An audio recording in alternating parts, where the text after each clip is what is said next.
Hey students, I'm Stephen Oakes. I'm ex Accenture, a designer and artist, and I run Goose Cube. We make immersive experiences.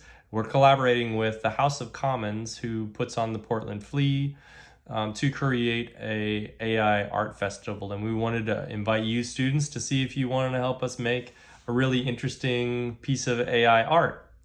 So what we are going to be doing is forking Stanford's generative agents simulacra, which released early around this year in April.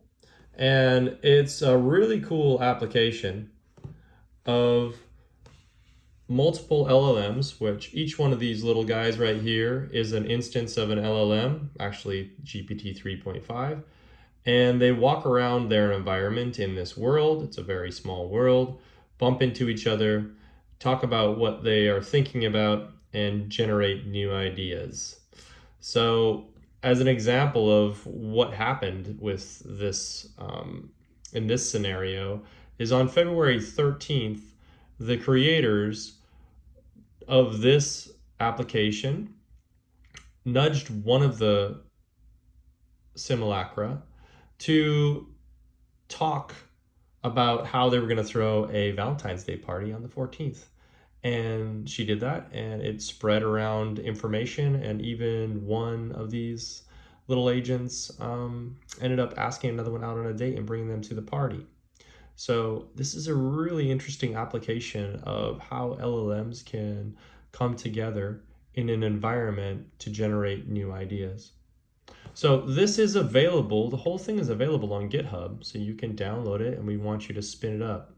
One of the challenges that we'd like to address in this situation was they spent thousands and thousands of dollars using the API from GPT 3.5 in order to get these little agents to interact with their environment. Now, we don't want to do that. We want this to be a full screen experience that can live on the web, and people can type in, for example, something that they're interested in, that for all of these little agents to end up talking about, or can click on one and nudge them to do a certain thing and see how they act in this petri dish. So we want you to figure out how to do this for a hyper inexpensive sort of way. And then additionally, we would, after we get it all set up, we want to understand what we might be able to update. How can we get these guys to do more things? Can we get them to write little papers and present to each other on topics that we might find interesting? So this will be a full screen experience that we want to put up and allow people to walk up to at our show and try it out and see what they do. So for example, it'd be nice to know what these people were saying right here, right? But you can see that in the way that they have it set up. If you click on these guys, and you can see Tom, you can see kind of what he's doing, his current conversation. There's a lot going on in the background here. You can even see the details of Tom's state and what his communication has been over the day. So this is a really exciting application because there's a lot of different things that how we could adapt it. And I think that's something that we want to decide as we're going on. But step one is just get this thing up and running and see if we can run it for very inexpensive. So there's a paper on this that I'll send you the link on.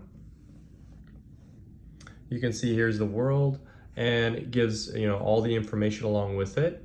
Plus there's lots of interviews with June all over the web where he talks about different aspects of this. So it's not going to be as far as scary. Is there any information about this on the web? No, there's plenty of it. And finally, for this project, we may consider something along the lines of adapting the visuals that go along with it, because it is going to be an art show.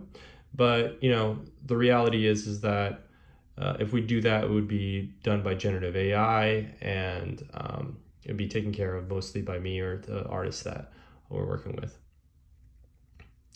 So super excited for you to take a look at this. Super excited to spin these up. One of the good things about this that you'll walk away with is an understanding of different types of LLMs, what their capabilities will be, how to interact with them with APIs, and just really have a good, strong knowledge of what's out there today, and how we can have them work together. And even potentially some of this is set up similar to some of the work that's done with LangChain. So, gathering information and then presenting it to an LLM, and then taking that information, storing it in a database, then representing portions of that back to another LLM. So, that's a very valuable tool to have, and that's some of the work that we've done, and we find it to be really interesting and a good capability to be able to have.